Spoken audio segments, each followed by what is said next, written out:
MrBeast has a game design problem, and I want to talk about it. I am Keith, and I'm a board game designer and also video game designer as my day job. And on the side, I do some YouTube commentary stuff where I do talk about game design and some ideas about ways to encourage thinking about game design. Things like exchange of joy, game balance, rock, paper, scissors, matter, that kind of thing, so that you can hopefully grow and learn from some of my experience in working in game design. And I want to talk about how MrBeast's different videos break down and some of the inherent problems within. So let's get started. Our first thing is that MrBeast's games tend to break down into three categories: tests of athleticism, tests of wills, and tests of luck. And I will go and elaborate on these in a minute. But for the minute, we need to assume that in any of these three categories, a specific person is predetermined to win. In a test of athleticism, Mac is going to win. I've for some reason decided he's the most athletic. For a test of wills, Chandler is going to win because I've for some reason decided he is the most resilient. And in a test of luck, Carl Jacobs will win. And we can assume that any game that embodies only simply and exactly one type of game, that this person will win if they are among the contestants. But there's actually a secret fourth type. And in the secret fourth type, which we will cover in a minute, stay tuned, watch the end of the video. In the secret fourth type, Ludwig will win. And we'll get to that. But this is an example of a test of athleticism. There is no real game, there's no puzzle to solve, there is not really much player combat, let's say. All you have in front of you is the rope, and you pull it as best as you can. Your interacting with the mechanism has nothing to do with the other teams, except to perhaps motivate you, a morale thing, if the other teams are doing better. But I will argue that this is strictly a test of athleticism. If this was simply 5 rows of one person, the row that has Mac in it would win. That's fairly straightforward. Next is test of wills. This is the thumbnail for the last to take your hand off the plane video. Basically, a test of wills is like a lot of the last to leave, if you leave the circle you lose kind of game, where what you're engaging in is kind of two things. The first thing is that you are stuck here and you cannot go and do any other thing. Normally, personal upkeep things, like eating or whatever, you're like kind of restricted to whatever's in that zone with you. And then the second type of will is that he often will bribe you or offer you things to make you want to leave the circle. In this video in particular, with the plane one, you know what the stakes are. If you take your hand off, you will not receive the plane. In some of the other ones, which we'll discuss in a little bit, the payoff is different. If you're giving up a grand prize for a minor prize and you're weighing against the odds of it, but you have other people hanging in the balance, which we will talk about, don't worry. And then test of luck. Tests of luck ones are a bit more infrequent. I think a lot of them have a luck element. I think some of them can be argued as luck. For example, in this one, it was like, if you can throw this ball off this gigantic bridge and it gets into the basketball hoop, you win 10 grand. And it's like, well, okay, unless if you have selected a contestant who is specifically trained to do this one ridiculous thing, it's very unlikely that they'll be able to do it unless if they are very lucky. So in a purely test of luck thing, Carl Jacobs is going to be able to clutch it through and get the ball in the hoop. The test of luck ones are usually specifically made earlier in a video so that you know that the chances are really against them. They're going to fail to build up tension so that something more exciting happens later with like a more balanced game choice. And I understand it from an entertainment perspective, but purely game design is bad. So we're going to just assume it's bad and move on. It has its merits, but not for this very specific niche argument that I am making.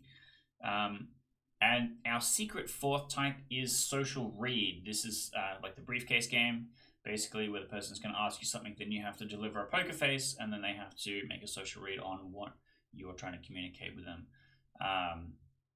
which is the secret fourth type. And yes, I know a lot of you did specifically lose on this game, but that was just the best screenshot that I could find.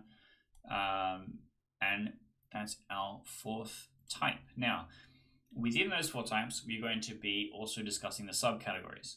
The first one is player versus odds, the second one is player versus player, and the third one is player versus beast. In player versus odds is basically determining, usually MrBeast controls the odds a little bit by how many players are inserted into the scenario. And so that's usually going to just be kind of the gut read that we append to the scenario. Player versus player is if you have a test of athleticism and you have Mac versus Carl, Mac wins. That's how player versus player is going to run out.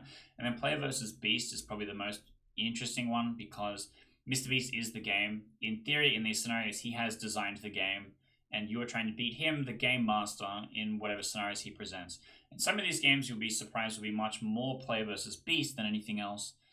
But these are all categories that we are going to discuss and kind of talk about and how it breaks down and contributes to what is the game in how balanced and how fair and all these kind of things.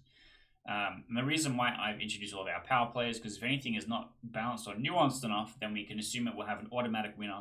And because all of MrBeast's videos are presented like he has selected a random selection of people from the population, then if his demographic skews too much towards one person, selecting a kind of game that skews towards that demographic will guarantee that kind of a winner. And in which case we can say it's not a balanced or well-designed game. It's the testing by how well someone is able to climb a tree, and then like the classic cartoon where there's like a fish, there's a bird, and there's a monkey, and they're like, well, only one of us is really well suited to this task and therefore will succeed, is kind of that same measurement we're going for here. And what we're going to do is we're going to look at two different videos in particular. The most recent one, which is kind of the Beast Games advertisement episode. And then the second one is the ages 1 through 100 episode. You probably could have included ages through 200, but it might have been a bit too difficult. So for the very, very first one, I'm going to start with the most recent video. We're going to go through the 4 games listed there, and then 4 games listed in the next one.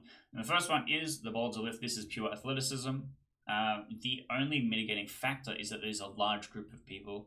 So we're looking more at a aggregate percentage of Mac. How many people that represent Mac in any of these one long lines will determine which one will win. And so the one with the least percentage of Mac will win. However, additionally, if you are not a Mac, you want to next be Carl. Because if you are a Carl, you will be in the row that has the most Macs. I know this is an absolutely ridiculous way of putting it, but basically this is a pure test of athleticism. And unless if you are specifically suited and with a group of more specifically suited people, and it's just basically testing like what the group of the greatest percentage more like Mac of the 5 rows present. This is a really interesting opening game because in theory it doesn't specifically have luck involved, but only really unathletic, lucky people made it through. We saw one group was abysmal at trying to raise the boulder, and you could see that that was kind of a group of mostly similar types of people. Things like this could be potentially a way of gating what the play base is supposed to be. So if MrBeast is like, well, I need people to climb across monkey bars or do a backflip or whatever, creating a game like this that simulates an athletic activity that can weed out a large group of people that cannot potentially do it is maybe a way to do that. Also, it looks flashy. I think everything else looks flashy, regardless of whether or not it's intended for the sole purpose of removing people that are bad at athleticism. But let's go to game 2. Now, game 2 is really interesting, and I have this screenshot of it, which I do like in particular. This is the memory/minesweeper game.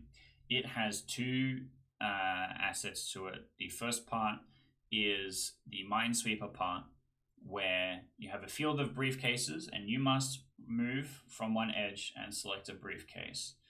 If the briefcase is one of the green ones, you are fine, you continue. If it is one of the red ones, you lose and you are eliminated. There is enough briefcases for each of the people. You will not get a briefcase. The memory aspect is that before you are released to be able to go and collect a briefcase, a code is displayed on the screen, which will show you which are the good ones and which are the bad ones, which is like what I have on the screen here. So the players will see that and they'll go, okay, how do I align that with where I am, and then how do I work this out? Now, this is a very interesting game design puzzle to analyze because there's several factors here. The first one is proximity. As you can see along the outer edges, very few of the briefcases are red. Most of them are green. So if you are on the line, the people most immediately next to you, this is a fourth type game. If you look at the map and you go, this briefcase in front of me is green, and then you look to the person next to you and you go, this briefcase is green, it is safe, I am going to take it. You create this conflict obstacle that they have to overcome to take that briefcase from you. Whereas if they know that this is an eliminated option, they can go, okay, I'm going to have less conflict going for a different briefcase, and therefore it will be better for me to move further into the circle, into the grid. And like same goes to the person on the right. And then like the further along you do this, the more negotiation that happens, the greater chance of success that you have. But you can't negotiate with people too far away from you. And each person is all negotiating. So there's a finite amount of negotiation that can be made. So really only is a small sphere of negotiation that is possible for you. And so that's the first aspect. And so the outer ring, we can eliminate all the outer ring briefcases and say that they are fourth type briefcases, right? The briefcases most in the center, if you have a look, 3 out of 4 of the centermost briefcases are green. And in theory, a person that knows that they are Mac, the guy, Mac himself, standing on the outside going, I know I can reach an inner briefcase before anyone else, goes, okay, this is the good innermost briefcase. I'm going to run and get that before anyone else can, right? Those briefcases will always favor that player. And you can actually see with this grid here that a athletic player on the longest edge facing inwards, so the middle one. I should have drawn a graph for this one as well, I'm sorry, but you can see that it is longer going deep than wide. It is not an exact square. That there is certain players that are going to be able to get to the center quicker. So depending on your location, it's going to be easier for that.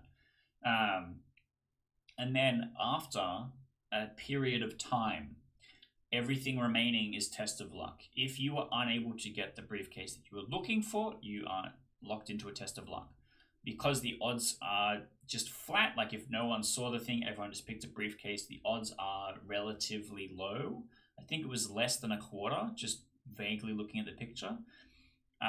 Then just picking a briefcase at true random, you are more likely to be safe than not. And so with the other mitigating factors discussed, then after that, a test of luck prevails. And so I think that makes this a really good game because no true athletic player can win, no true social player can win.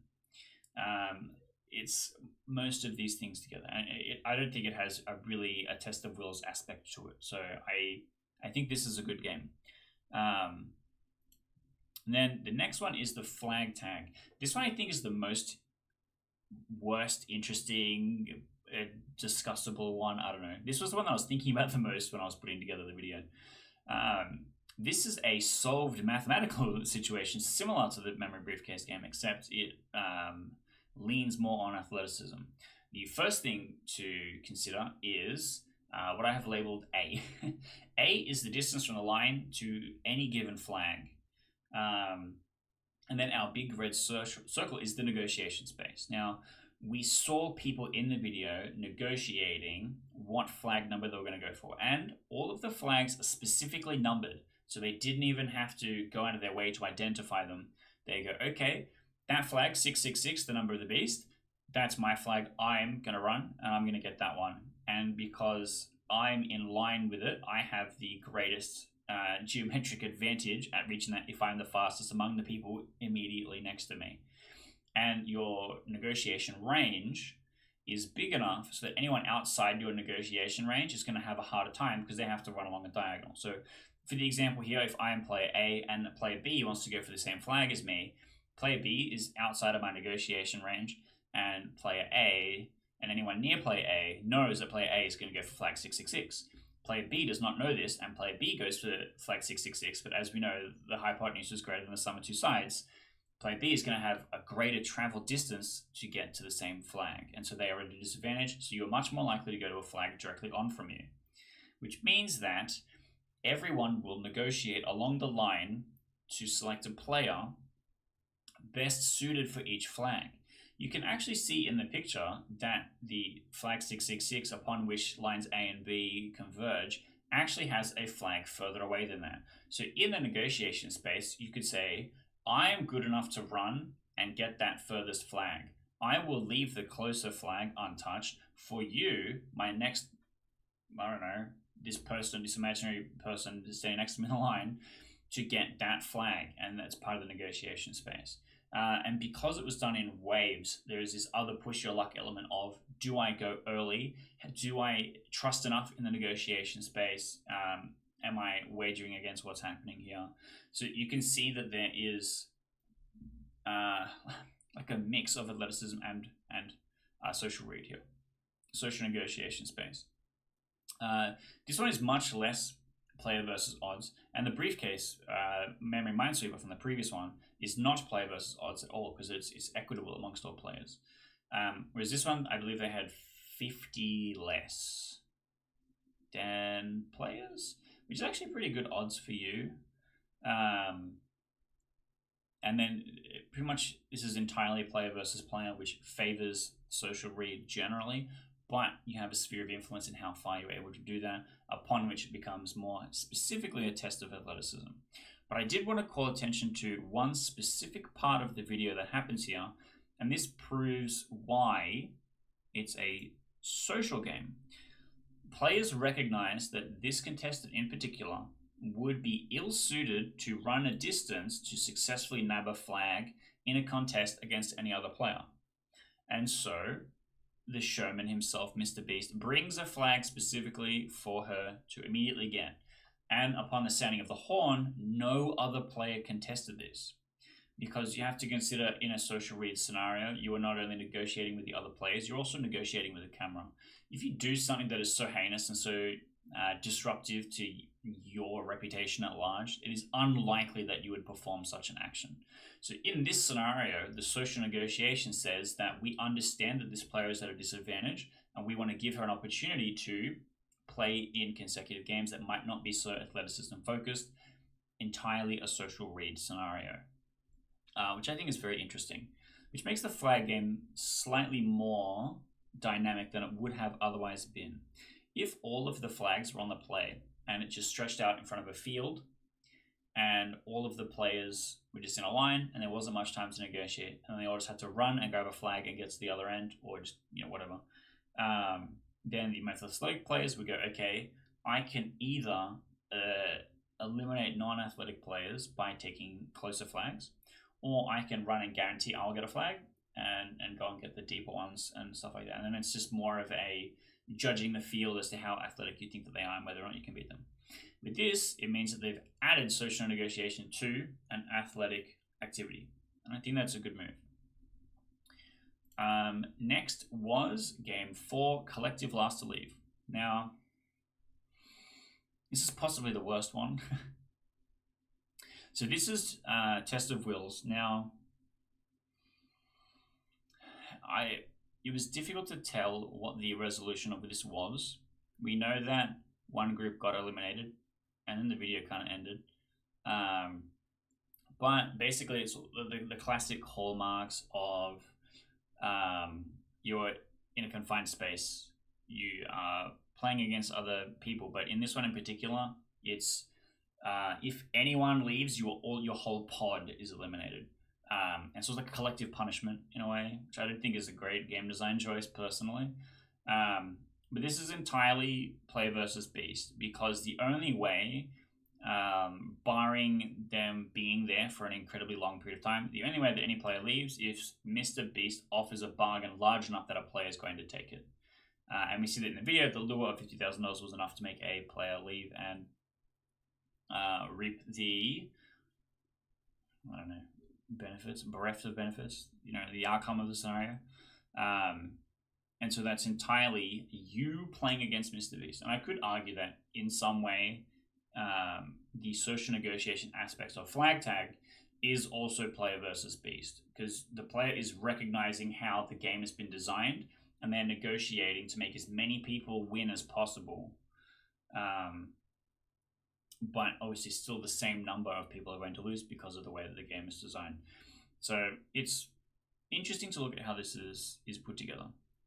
The collective last to leave one has the least game to it because it's a test of wills.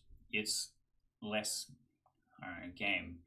If I have a really bad headache, or I'm need medical care, or I've been exhausted by the previous things that we've done and I feel awful, I'm going to have a hard time winning or doing the thing that's going to make me win a test of wills. The winning move is to just like knock all of your teammates unconscious and then yourself go to sleep, and so that you cannot be bargained with, you cannot be bribed, basically, which seems strange. And also entering the thought upon how many MrBeast games could be won or solved by killing or knocking unconscious all of your teammates and or opponents is generally not a good idea. That's not generally how games are played. But as a game designer, you must consider that all of your players will open the box and treat the contents like soup. So you must consider how it's going to be digested. Because I talk a lot about stuff where it comes from the distance from the designer to the retail environment. A great example of this is the Uno rules are hotly disputed, even though Mattel, who made the game, is like, this is what it is, and then everyone else is like, no, this is how we do it, right? It's the same kind of thing. But with this, MrBeast is going to be directly enforcing everything according to his purview, which is the social relationship with the camera. So he's going to try and make choices that are always going to benefit the camera the greatest, and then you are able to kind of read into that in a way, I guess. But that's a little bit of a detour. Let's get into video 2. This is the ages 1 to 100. Obviously, you could guess that there is some inherent disadvantages to being 1 year old in this. But the first game was forfeit or lottery. You had to 10 people to leave, I think it was, or if they could not do that, they would use a lottery to determine who would be eliminated, which is what ended up happening. That's what this is a screenshot of. And this is a scenario where specifically Carl would win. It's a test of luck only. There's no gameplay to this. There's no strategic choice to be made. Carl would win in a strictly game of luck. And you can kind of see a trend here. The test of wills, where Chandler would win, he's basically just has to be in the right pod in the previous one. In all of the other ones, there's been like a lot of test of athleticism. What's interesting about the ages 1 to 100 video and why I picked it to discuss it is there's no tests of athleticism. Everyone's in a cube, and it's more game designing. And this is a little bit of an older video now, I guess. I don't really know how you would time it because his uploads aren't super consistent or like weekly or anything. But it feels like he's moved away from a good game design theory to a, I don't know, showier one, or he's relying more on classic things that he's done before, like Last to Leave is a classic thing that he's done many, many times, but that doesn't mean that it's a good game design, and that's kind of where I'm getting with the levy of this criticism. But game 2, popular vote. So this one was basically if every single player votes for the same guy, they win. Which, as you can imagine, is never going to succeed. That's just kind of how humans are. But this is specifically levied as a way to, in the same way that a test of luck I was talking about before, is to set up circumstances for something else. So you go, here's the thing that I know will fail. I'm imploring you to succeed. You just have to do this thing, and then we all go home. We win. We don't have to deal with this problem anymore. In theory, the whole setup of them being stuck here for a period of time is a test of rules, but I think because the games are running and you know that there's a finite ending, it's a bit less like that. It is an aspect to it, and that is why some of the ill-suited players, like age 100, ages 1, will get eliminated, is more test of wills, and because they have less endurance to be able to, withhold such a thing. But it's expected that popular vote will fail and builds tension so that you can introduce other different games. One of which was the adjudicator. Pictured here is a wheel spinner that had everyone's number on it, basically 1 to 100. And then you would pull out a tile when someone was eliminated, so you don't actually roll an eliminated person, but a person would become the adjudicator. and then the wheel would spin, and the adjudicator would get to choose to keep or remove the person whose number was pulled. And if they choose to keep, that person they chose to keep becomes the adjudicator. So there is a betrayal option where if the number is pulled of the person that kept you, you could kick them. And again, that would be a social thing where you are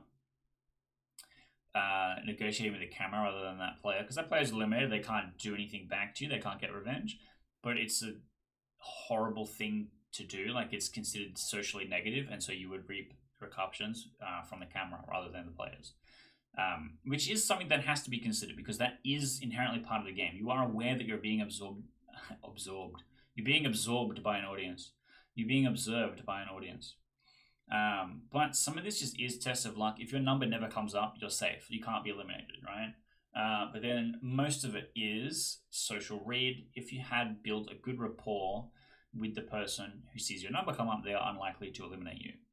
And I feel like there is literally a tipping point in the video where people stop becoming their age and they start becoming that person that they are, and people are engaging with that person rather than, oh man, you're 16, I don't want to get rid of you, that would be, you have so much to live for, or whatever. Which I think is interesting. But this one is a little bit more social read and a little bit test of luck. And this is entirely player versus player. Almost all the games in this video are a bit more player versus player. There's a little bit less MrBeast comes and ruins your day.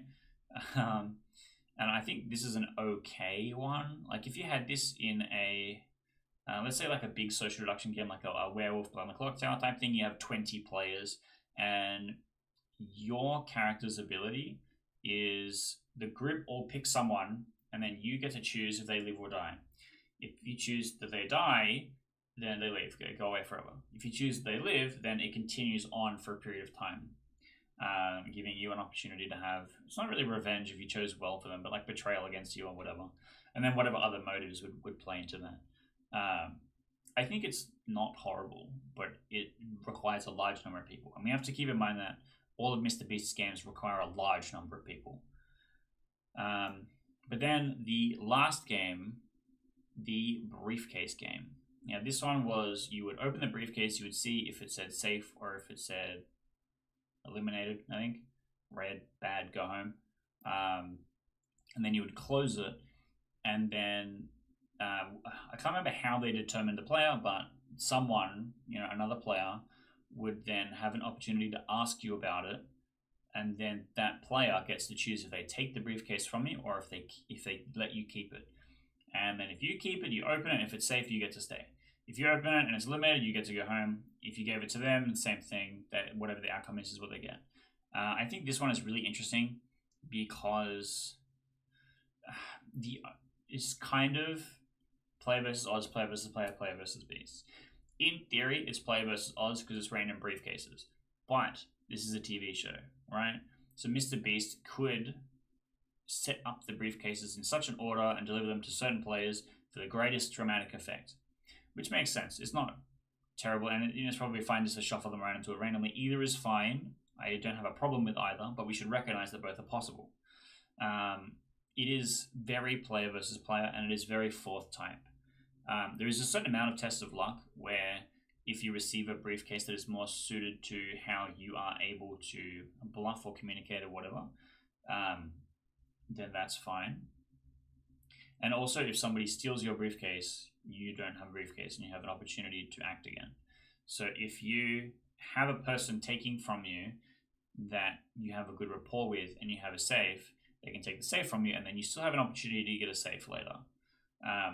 So this is almost mostly social read, social negotiation space with some luck involved. Which I think a lot of the things will just have like a mitigating luck to effect, as like all things in life do, but it's either mitigated by odds or mitigated by MrBeast, whereas some other things are not luck mitigated at all. And I bring it up because like some things are worth mentioning, but I don't know that it specifically brings a factor in it. This is almost entirely social read, and it's possibly the greatest amount of social negotiation versus some of the other games, where the other games have a strategy that gives you the ability to have social negotiation, Whereas this is specifically a game designed around you having to communicate something to the other person, either for your bereft or benefit, which I think is interesting. I think it's one of the better games. But to elaborate a little bit on the categories and some of the good and bad aspects of them, let's start with Test of Wills. The collectivism has the worst exchange of joy. Exchange of joy is the thing that I talk about a lot.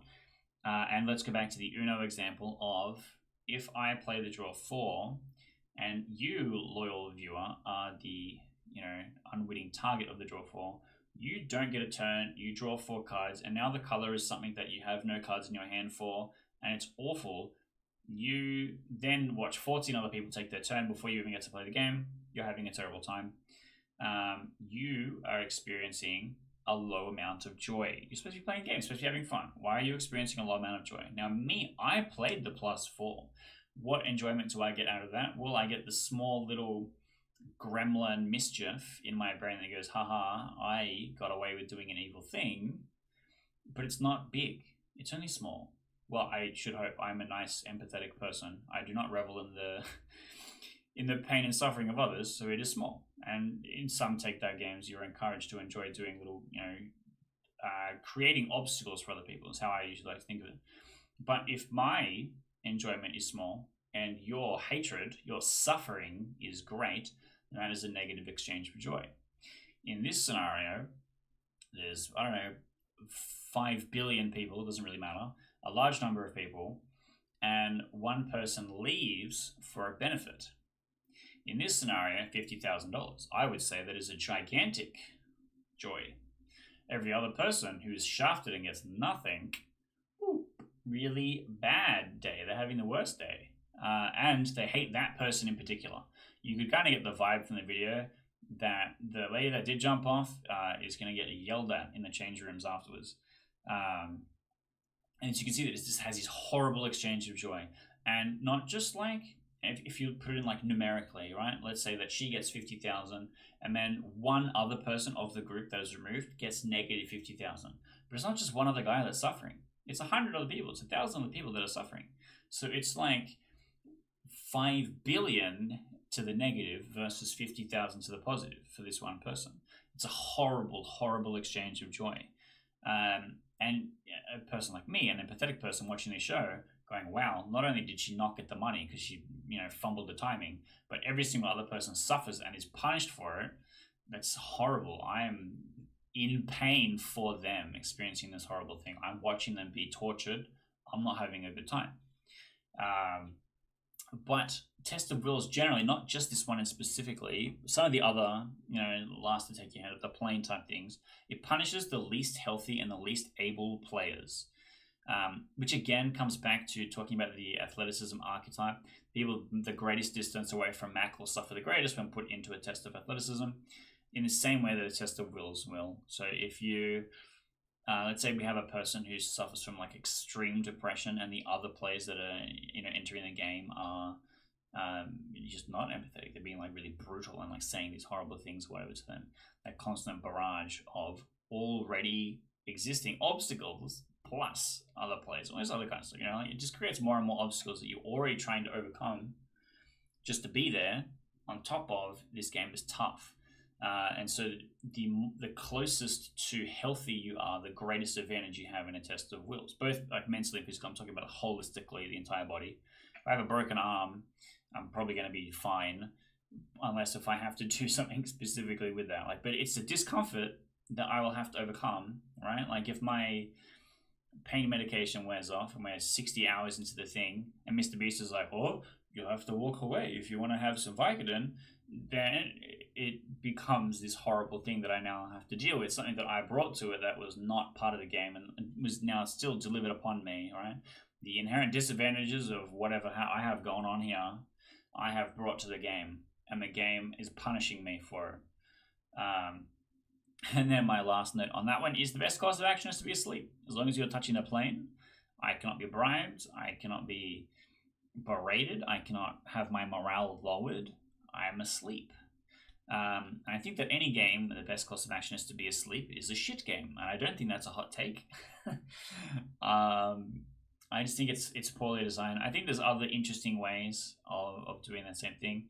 But so anyway, next we have Test of Luck. So the Test of Luck has the best negative exchange of joy. The person that wins gets $50,000. Everyone else gets negative $50,000. But the difference is that all the negative 50,000 is like, well, it could have been any of us. It was fairly chosen. It was completely luck. I was just unlucky this time. I can't do anything. Nothing happened specifically to prevent me from winning. It was just unfortunate. It's really easy to rationalize a negative exchange when it's purely luck, rather than the +4 example, which is I'm choosing you in particular. Even though in Uno it's literally just always going to be the guy after me. I don't have any choice. But a test of luck is a lottery. It's not a game. They literally do the Powerball. They literally do a lottery. It is not a game. It is a single mechanic that they use in a greater game, but it is not interesting gameplay. You're just like, oh, I hope number 69 doesn't get picked. You know, that's my favorite character, and it doesn't really create much tension. It's just flashy, and it's kind of disappointing personally. And the next one is Test of Athleticism. A Test of Athleticism favors a very specific player, Mac. Anyone that's not Mac will lose, basically. In this scenario where you have to lift the boulder, the lady that they move the flag really close to will lose to Mac. That's measurable before the outcome is reached, which means that a test of athleticism will always favor a specific type of player and therefore should not be used solely as a game, unless if it's player versus beast, right? In a player versus player, test of athleticism is the Olympics. That exists already. MrBeast doesn't need to create that. It's not a game. It's I'm throwing a javelin really far, right? I would say javelining is not a game. It's a test of athleticism, literally. With the difference is, if it's player versus beast, is when it becomes interesting. And then the examples of that is where we first see Mac doing the like face your fears stuff, and he has to go and do like really high off the ground. And he's like, oh my god, this is really scary. That's player versus beast. MrBeast is putting you in a scenario that you alone have to overcome. You are not going to disproportionately have advantages over another player. In which case, I think Test of Athleticism is great because MrBeast can select players and then challenge them appropriately. And I think that is very interesting. And I think the Face of Fears video with Mac is very good because of this. In a video where you have 100 million people and they are all competing, it is very unlikely that you will find 100 million people that are very, very athletic, especially in the US, unfortunately, and I hate to say it, but it's going to be disproportionately favoring a specific type of player. And then the fourth type. Now, the fourth type is what I think is the most interesting about everything else so far, and that is why it is a secret fourth type, because it is the best of the four. The social read, it is the most accessible skill set. The number one thing that humans do is communicate. The number one thing that you ever learn as a human being is to ask for help. Baby crying is literally asking anyone within earshot to come and help them, but their communication skill is not anything beyond just I require assistance. It does not outline the problem or anything. It's just asking for help. And it is literally the most accessible skill set. Even in theory, in the 1 to 100 video, the 1-year-old kid could ask another player for help without being very good at communicating what the problem is. But yes, it is, you know. But I also think it's the most engaging gameplay. The briefcase game is really interesting. The emotional stakes is really easy to communicate, especially for the camera. The gameplay doesn't require a gigantic amount of strategy. If you do not want to invest that, you can potentially just just guess and be lucky. You can go, oh, I'm going to trust you because the social read says that I can. I'm not going to trust you because the social read says that I can't, and then you make a choice based on that, which I think is fine. I think the briefcase game is really simple, but does it really, really well. Because with the briefcase, you go, okay, these are the two options. One's good, one's bad. Do I believe that you would give me the good option? Do I believe that you would give me the bad option? Do I want to keep? Do I want to pass? Like, it's really well distilled in some places like that. And sometimes when you overcomplicate the social read of the game, it makes it too hard. it becomes really difficult to balance. There's so many more mitigating factors, and I think Blood on the Clock Tower is a fantastic example of this. It's possibly the most complicated social deduction game designed, simply because of the large amount of characters, and it requires a moderator. And because of this, it means that unless the moderator is very skilled or very careful, then you can have games that were simply unsolvable by one team. It was way too favored, and it was kind of a predetermined outcome, which is possible, and it's not a fault of anyone involved. And it's not to say that it is a bad game, that it is a hallmark of it being complicated and skilled and rewarding to play and grow. And that's why I enjoy it and play so much. But in something like MrBeast video, he's like, well, it's a $100 million game. You needed to have $100 million skills in communicating with other people. It betrays the image of the everyman competing for the money and having a chance to win, and betrays the fact that the social read is supposed to be the most accessible skill set. So I think that it works the best, especially when it's player versus player. The social read, in theory, puts the two players on the most even footing. It's a lot easier to mitigate a lot of factors when it comes to those kind of things. But you can also have the social read with MrBeast. In theory, MrBeast could come up there and be like, I'm bluffing you this particular thing or whatever, and it's your job to read him or not. Which I think also would be possibly fine, but he is at a gigantic advantage, which I think is possibly inherently unfair. I don't know. It's worth speculating about possible outcomes because they will give us new and interesting answers. But now I want to rank. I want to go through and rank all the 8 games that we talked about from worst to best. The worst, and this is specifically about gameplay and some of the things that we just talked about with the different categories and stuff. But Forfeit or Lottery, it's not a game. It's just luck. Carl will win. If your number is called, that's unfortunate. I think the forfeit part is like I said, building tension, building stakes. Actually has nothing to do with the game. It's expected to fail so that they will just go to the lottery. And in that scenario, just go to a different game. Just don't. Just go to a different game. Number 7, Collective Last to Leave. This one makes me experience pain whenever I see it.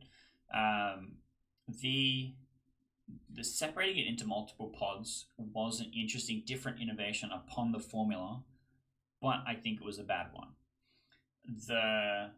If they had all 1,000 people, and it's like, any of you leave, you all lose. I'm like, that, the stakes are really interesting then, because it's game over for everyone. It's it. The video ends. We click subscribe, and that happens. Or it's this one man, and he has to stay in this house in the wilderness with nothing and like no social contact for 100 days, and then he gets $1 billion. Like, this is interesting. Can this man alone overcome all these odds? Is man an island? And that is an interesting commentary. Collective Last to Leave is horrible. It has a horrible exchange of joy. I think it's just a bad game. And the next one is Boulder Lift. On account of the fact that it is basically purely athleticism. I am not very athletic, I'll admit it. Look at me. I am young and handsome and incredibly muscular, and I don't think I could do the Boulder Lift with any kind of certainty that I would win. I just don't think that it's... If you went and picked 100 people, if I went into my local town and said, hey, can you pick up this boulder? And look, we'll do the maths so that it's like 10 kilos or whatever, what the actual proportionate amount is for the number of players versus how much lifting is, which is, I think, probably like 10 kilos or something. But let's say 45. I think 45 is the minimum single person carry load lifting according to WHS. Please don't check me on that, but I think it's around 45. If you go, hey, could you pick up 45 kilos for me? And the chances of you finding within that 100 people that will say no, not because they don't like you, but because they're unable, is very likely. And if the goal is to populate a game with the everyman, you need to be able to have everyman. The everyman must be resplendent among the everyman. And in that case, the boulder lift is shit. The next one is Popular Vote. I think this is conceptually interesting, but guaranteed to fail. I think that you need to just do something small to change Popular Vote to make it slightly more engaging. like it has that Among Us type vibe of it, right? Where it's like if you can get everyone to agree, then something good happens for everyone. But there's a betrayer, and if they are identified, they lose, and if the betrayer is not identified, they win. You know, like that classic, like Werewords does this really well. In theory, Blood on the Clock has a character called the Atheist, which kind of does this, where your expectations are no one will cooperate. There is evil people among you, but there isn't. Everyone's on a good team, and the moderator running the game is the evil, horrible person. And if you are able to convince everyone in the town to instead vote for the storyteller and execute them, you will win. However, if the storyteller is executed and there is evil player in the game, then you all lose. Like that is the people say prisoner's dilemma a lot. I don't think that really any of the games are super prisoner's dilemma, but it's like seeing that dichotomy and trying to then trust in either the popular vote will all get us all something good, or the popular vote will fail. And I think that pass fail thing is kind of, I don't know what the mechanic is, but I think in this scenario he's always expecting it to fail. So it's just kind of not a game. It's not a game, it's an entertainment device to build stakes and build drama, which is fine because that's a thing that he must do. But ranking all these things based on the game design makes popular vote a bit shit. And then next is flag tag. I think flag tag is the best possibly designed athleticism challenge that I've seen. I've seen most of MrBeast videos. In a scenario where there is multiple players, of course. In any solo athleticism thing, it's just whatever is best suited to challenge the player. I think the flag tag one is interesting because it gives opportunity for social negotiation, which I think is great. It's always the most interesting part of any kind of entertainment. It has varying degrees of athleticism, and then there's like just a couple other things kind of thrown in there as well, which I think makes it much better than the boulder lift, and that is why you see it happen later in the video. In theory, the higher the stakes, the later in the video it appears, because you're trying to build to an actual crescendo, and then you click subscribe and the video ends. And so this is kind of like that. You will notice that Forfeit a Lottery was also very big early in the video. Popular Vote was also pretty early in the video.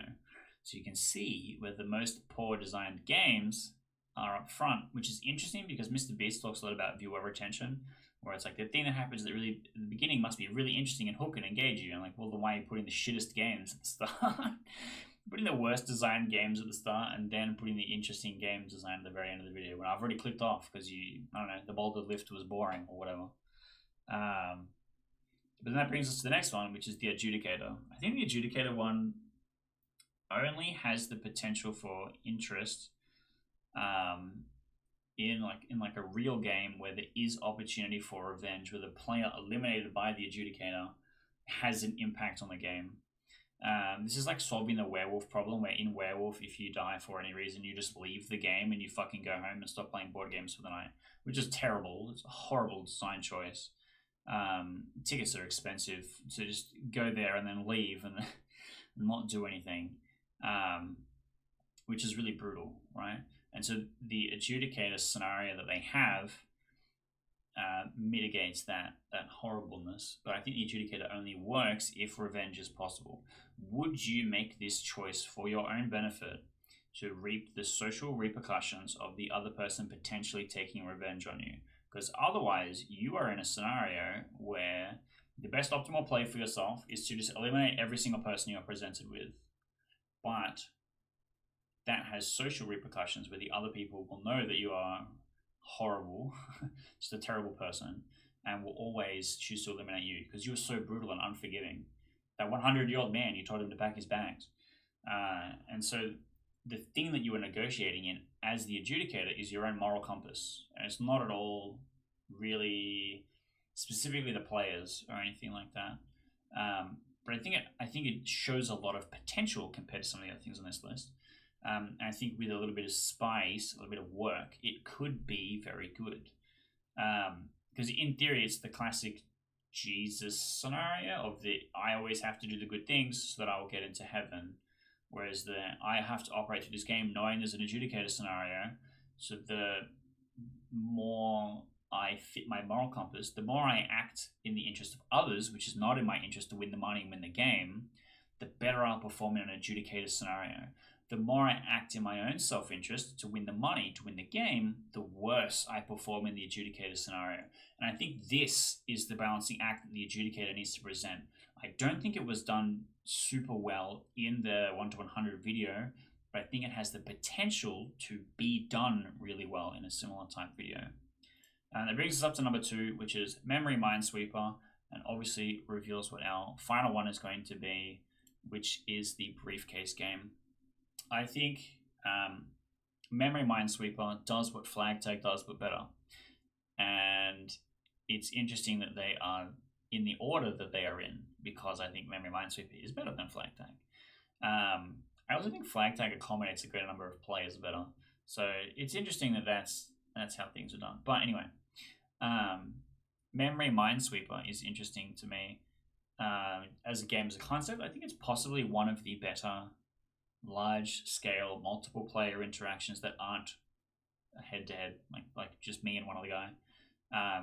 Ones that has been designed, because too many other things bottleneck on a single person having to do one action before anything else can happen, which slows down the action and makes eliminating people really hard. So I think Memory Minesweeper is an interesting one because it hits a lot of aspects, right? It hits pretty much everything except Test of Wills. And I think Test of Wills is the shittest of the 4 game types that we see in the MrBeast games, so therefore it must be good. And then the briefcase game, which is just the one that does the social the best. So if it does the social the best, and it's of the 4 categories that I think is the best, then it has to be the best game. I think that there is things that could be added to the briefcase game, that could be added to that social thing. I don't know if improve is the word, but to iterate on it. There's a lot of these things that are iterable. Like we could add something to it. We could do something that would change the stakes. One of the other things I think is really interesting is that of the games that MrBeast does, it's all Wipeout. Wipeout was this obstacle course game where you would just kind of run at it. If you got lucky or if you were athletic enough, you would make it to the end. If you didn't, you would wipe out. It would look funny. That would be great. You left. I don't know. Moved on. It was a long time ago when I actually saw this on television. And a lot of them feel like it's trying to evoke that same vibe. I want to see you succeed. Oh no, you have failed. That's still entertaining to me. And then the emotional end of the roller coaster of the oh man, I feel so bad. You tried so hard. Okay, what's the next person doing? And it feels like that's the emotional journey that is going on with how the storytelling behind everything is kind of trying to be, rather than specifically designing a good game for the contestants to play. Because imagine how easy would it be for MrBeast to design a good game that's run on the videos and played in the show, and then make a version that can be played at home with a certain number of players. It's an incredibly more easy to monetize product, because exactly the thing that you're doing, he is running games. Selling games makes sense. He is not making chocolate, but he is selling chocolate. Is an interesting thing to me. But the other thing is, I did want to bring up, if we have a look at some of the classic game shows like Jeopardy, like Wheel of Fortune, and similar category ones like this, where the player shows up, they have $0, and then they compete against the game, and then they accumulate money, and then they get to leave with the money. I'm skipping a few steps here, but I think that this is more the formula that MrBeast needs to be moving towards, where the players are competing against MrBeast, because more and more in the scenarios that he sets up, he becomes the villain because of the way that it unravels. In the collective last to leave, that anyone that takes a bargain from MrBeast, that person is exonerated in a way, because they're like, oh, I need $1 million. Everyone here needs $1 million. I got to it first.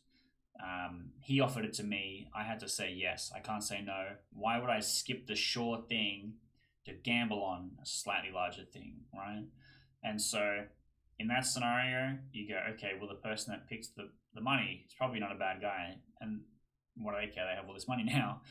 MrBeast becomes the villain because he made all of these other people suffer. The exchange of joy is actually MrBeast taking it from all these people and giving it to this one person.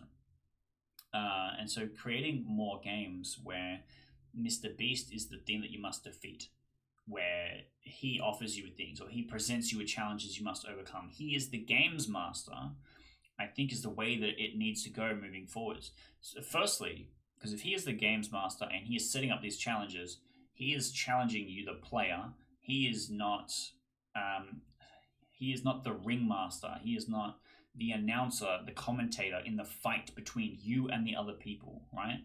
He needs to be the one that is setting up the fair and balanced game for the contestants to play against each other, to play against for the money, rather than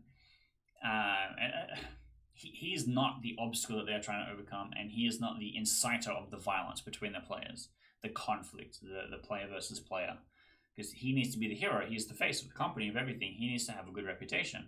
And sometimes a video will come out and I'd be like, damn, he's really going to put $1 million down on his island and ask them to kill each other.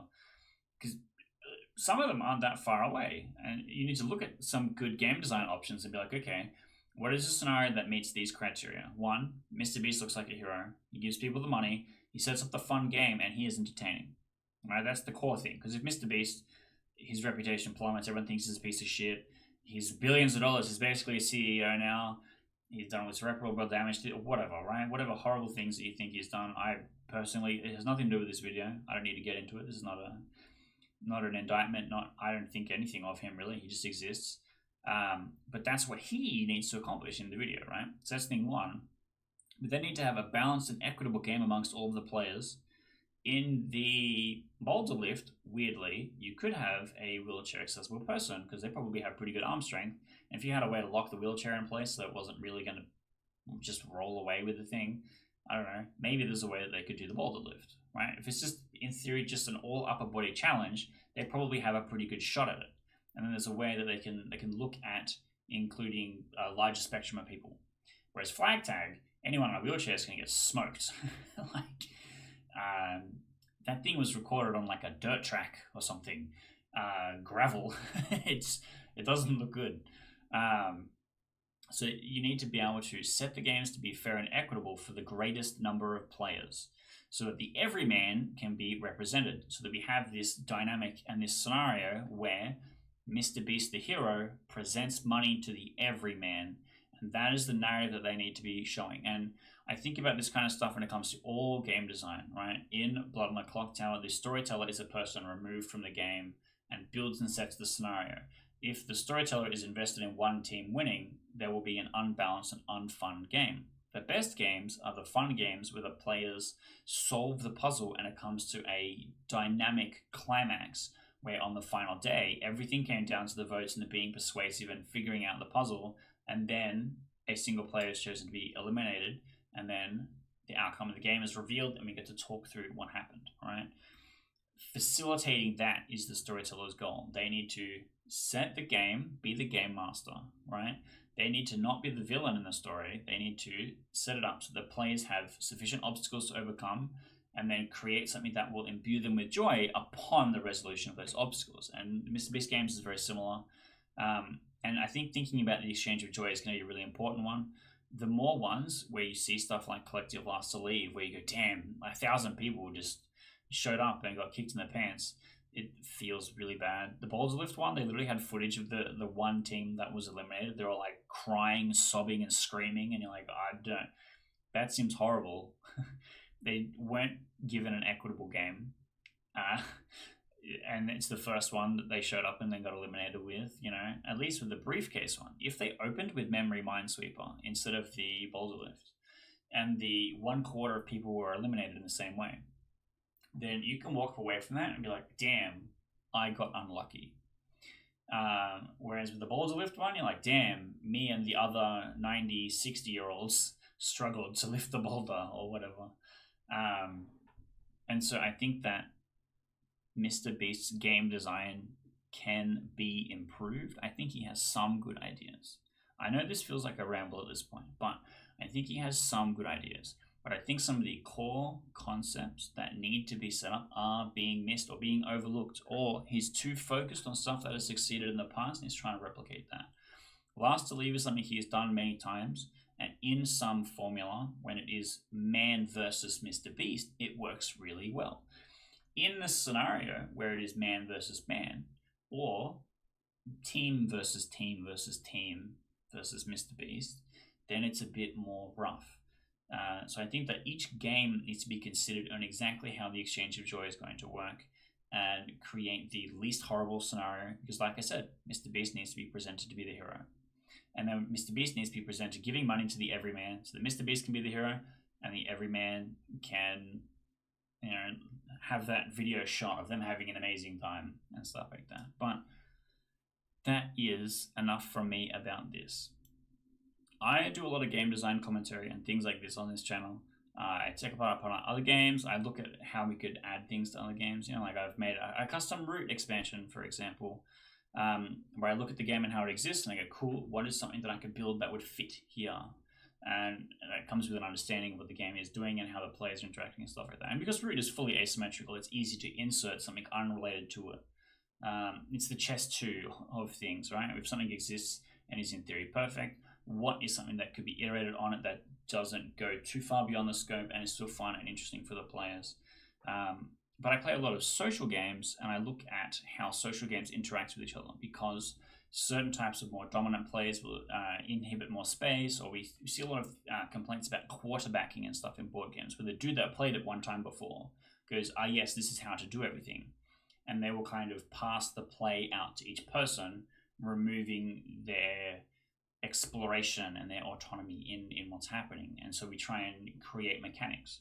So if the cards in my hand are hidden and secret, then the quarterback can only be quarterbacking if he knows what they are and I reveal them to him and stuff like that. So a lot of thought goes into creating games that are accessible to the most types of people.